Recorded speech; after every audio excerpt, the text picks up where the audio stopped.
1 second or two. We can call the meeting to order.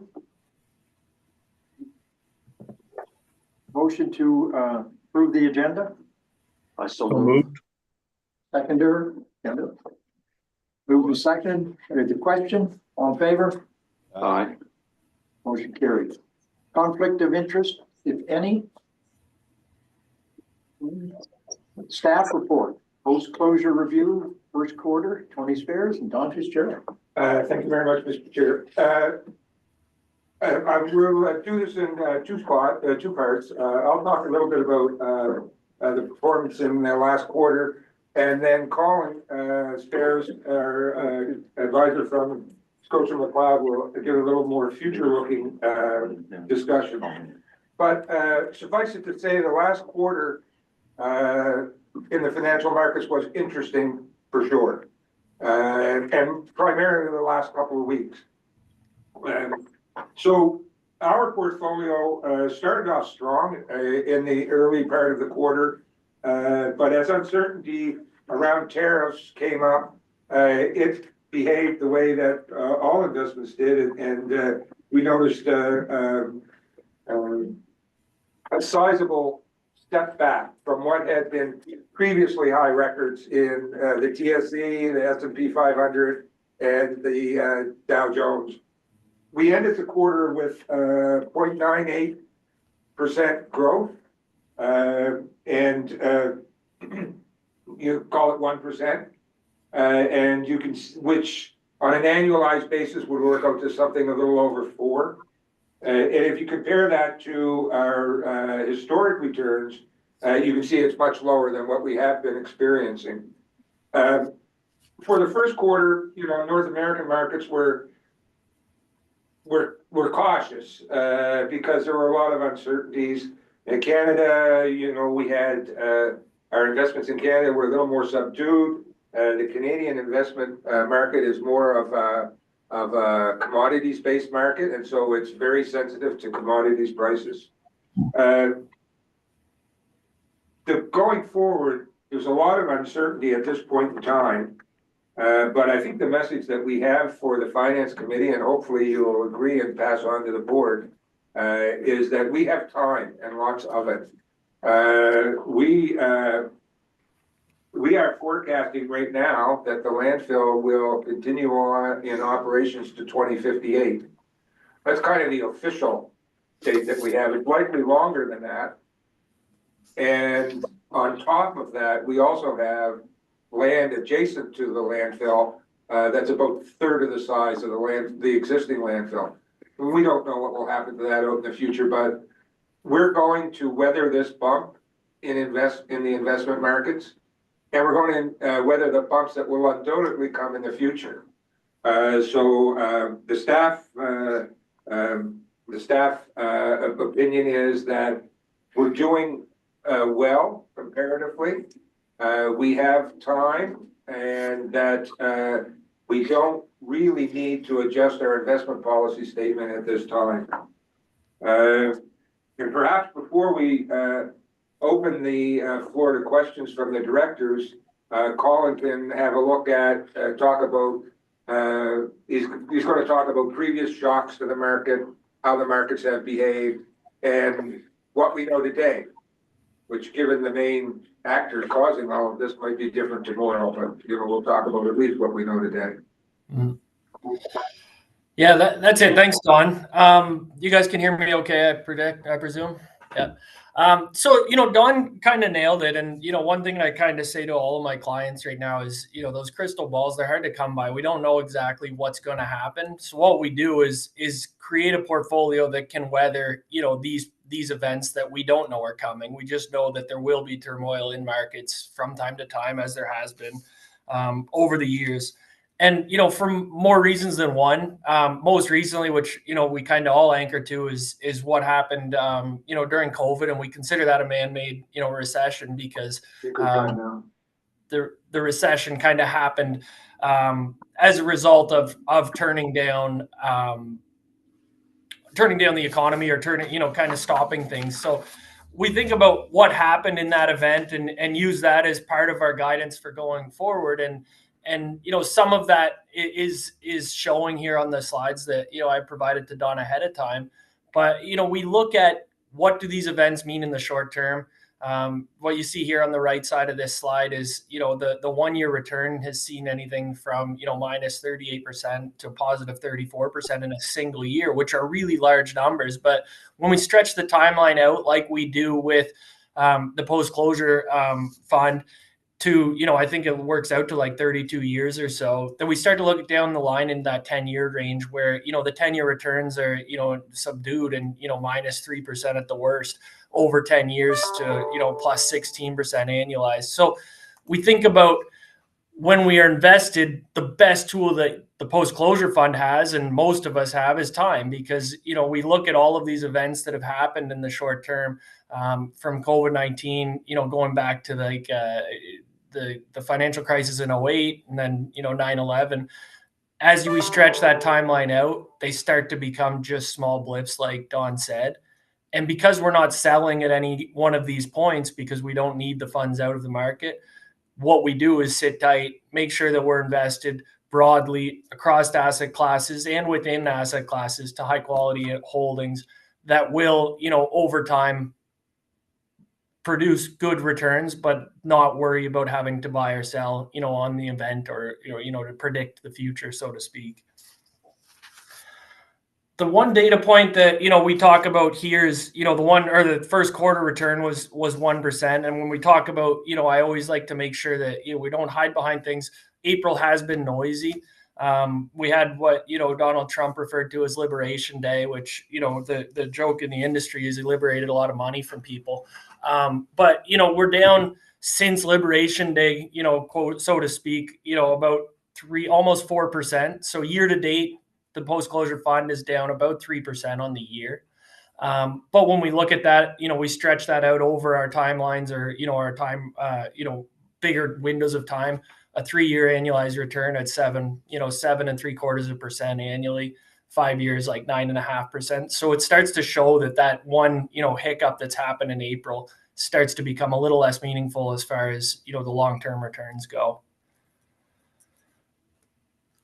I think at that point, the only other piece I'd look at when I look at, what is the market going to do from here? We talk about, we don't know because we can't predict that. But we think about in the past, what has happened, the most recent drawdown, in COVID, stock prices. So, as a broad have kind of bottomed, about a year before earnings per share bottom. So we think about, okay, recession, let's say, is coming. Our base case is kind of a mild recession. The stock market is trying to price in what's going to happen. So we hope to see that bottoming at some point shortly, or in the near future with, kind of all of the data points coming down the line, like earnings per share, coming down as a result of the recession. And then what we really expect is it to some degree, once the noise comes out of it, these tariffs that are causing the uncertainty likely are going to sort of anchor back to something a little closer to reality. So we don't see it as big as an impact over time, but the markets still need time to kind of price that in. And this slide that is up right now kind of shows the geopolitical kind of what has happened, what the drawdown has been, and then we look out kind of what does it look like in the kind of future from here. Typically see, things coming back to a little more realistic levels once the noise and panic has kind of worked its way out of the market. I'll leave kind of with that. Any kind of questions, comments, things I can offer any more clarity on when it comes to the fund or markets in general, or, my best guess of where we're at kind of in the next coming months. Any questions?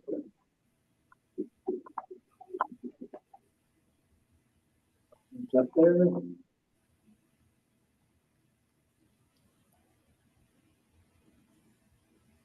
We're not seeing any questions, so I guess we're good. Thank you, Mr. Chair. Sorry to get the name wrong down there, Colin, up front. That's all right. I don't know if Tony is retired now, so I've been with Tony for the last 7 or 8 years.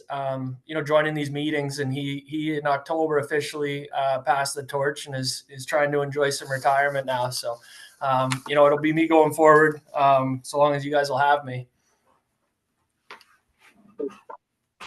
So far, so good.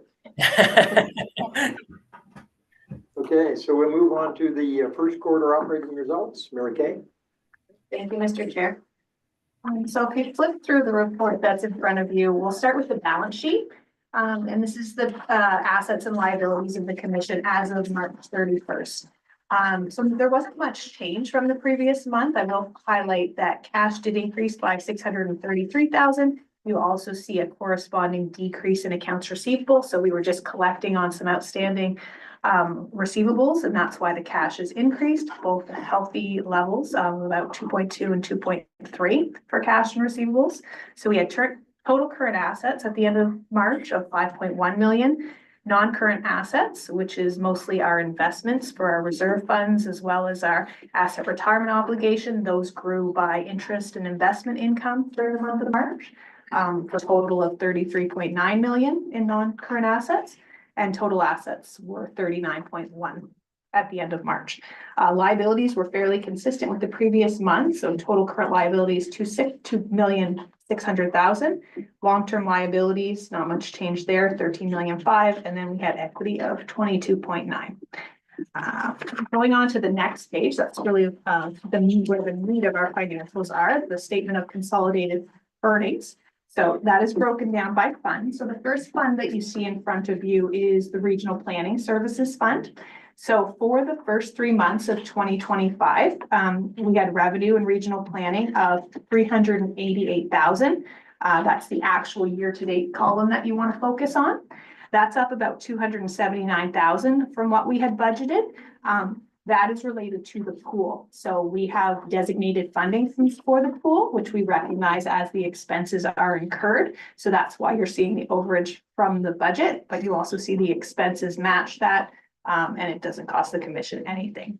So regional planning expenses for the first 3 months were 360,000. Again, that's over because of the pool, which leaves a surplus for the first quarter of just under 28,000, or about 10,000 higher than what we had predicted with regard to our budget.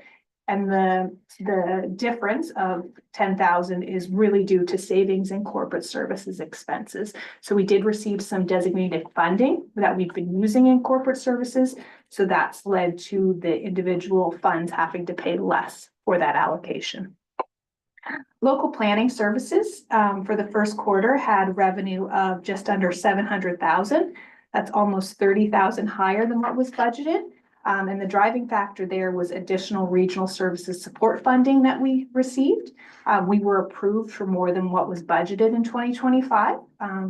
So you're going to see that be a driving factor in most of the funds that we look at. We're getting more than what we had originally budgeted. So that's a good thing, but we are going to have to spend it and contribute some of our own funds as well. So for expenses for the first quarter, they were 546,000. That's pretty close to what we had budgeted. We'll see operating expenses were slightly over by about 16,000. That's being driven by rent costs as well as professional services.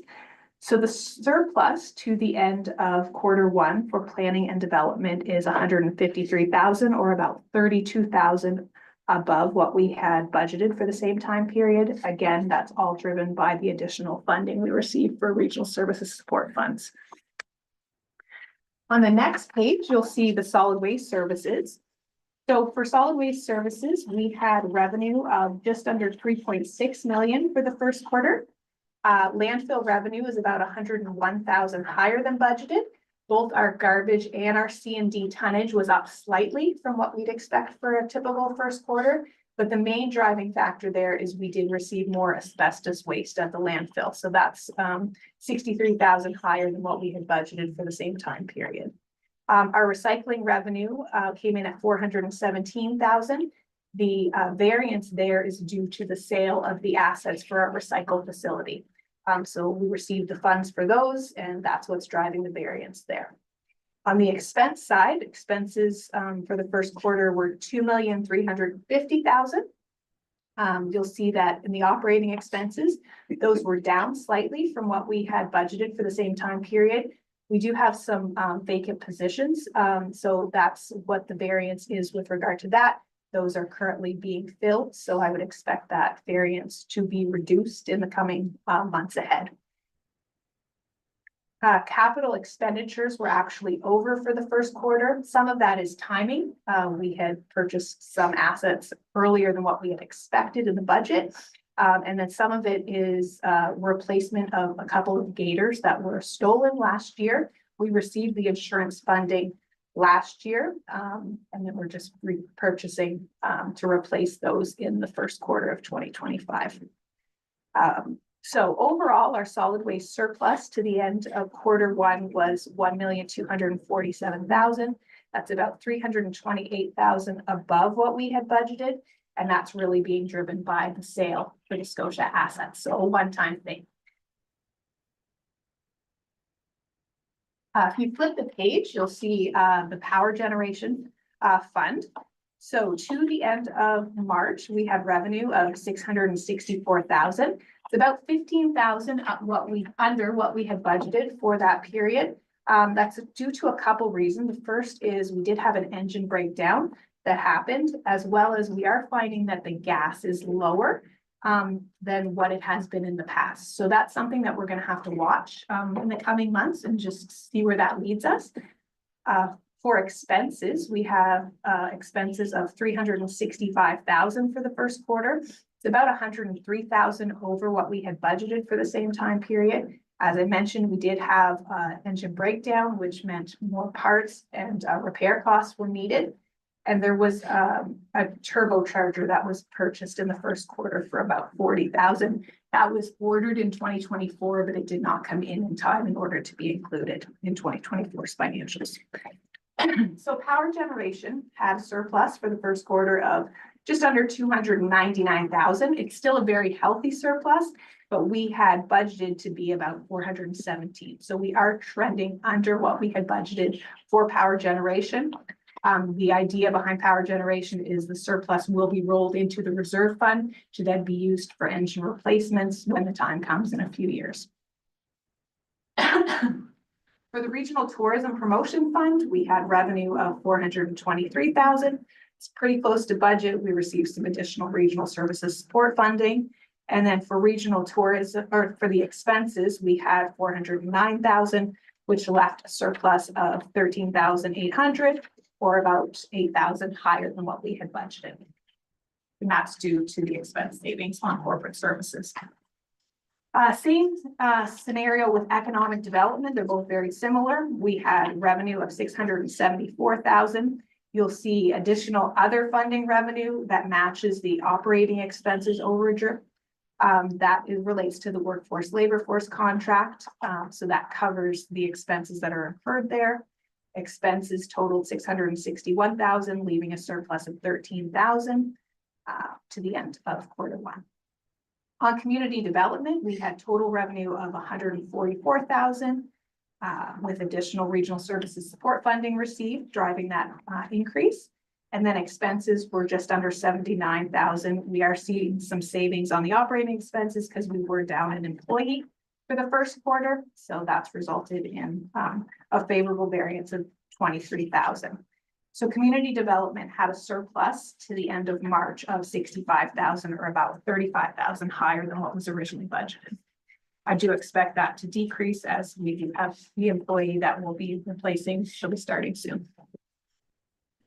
For regional transportation services, total revenue was $123,000 for the first quarter.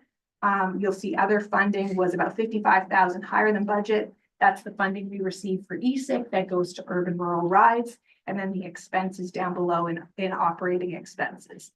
So total expenses for transportation were $90,000, leaving a surplus of $32,000 to the end of March, or about $15,000 higher than what was budgeted.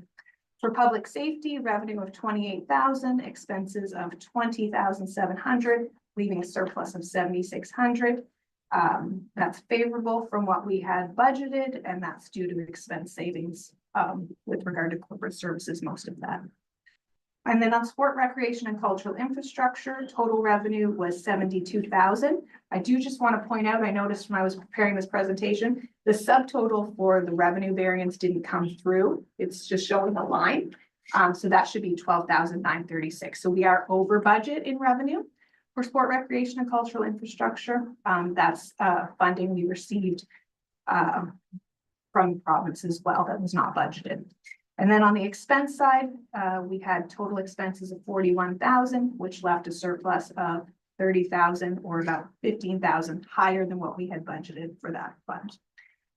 So overall, our consolidated surplus for the first quarter was 1,891,000, or about 347,000 higher than what we had budgeted.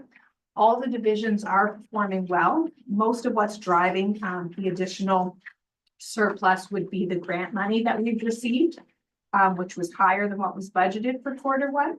But typically quarter one is our slowest quarter when it comes to expenses. So I do expect that things will probably pick up in quarter two and quarter three. And we will be keeping an eye on the power generation with regard to the gas flow as well. Any questions?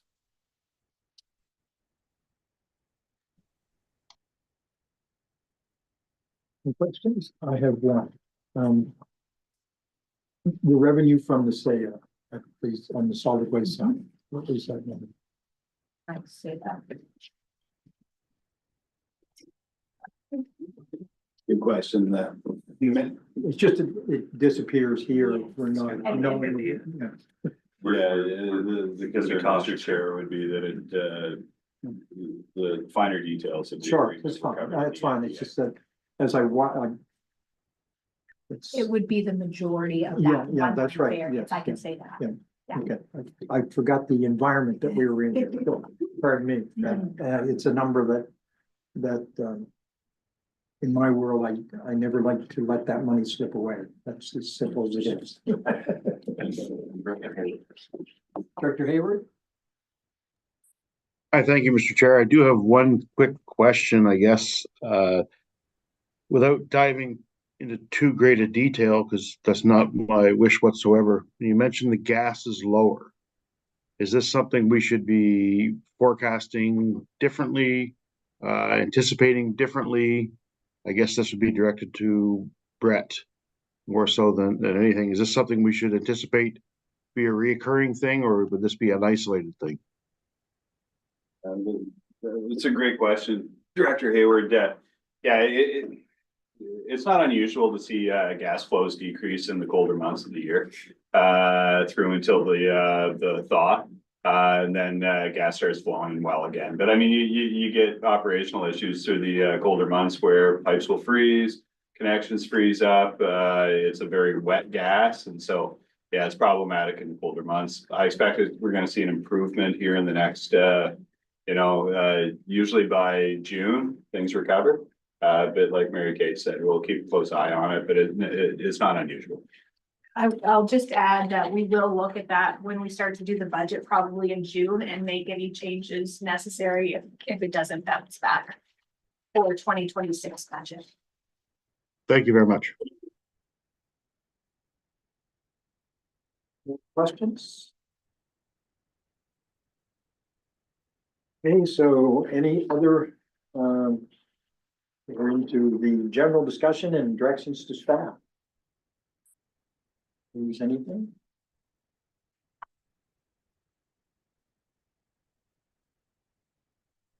Well, then we're ready for that motion. Motion to adjourn would be in order. I so moved. Second, Seconded. in favor? Aye. Aye. We're out of business.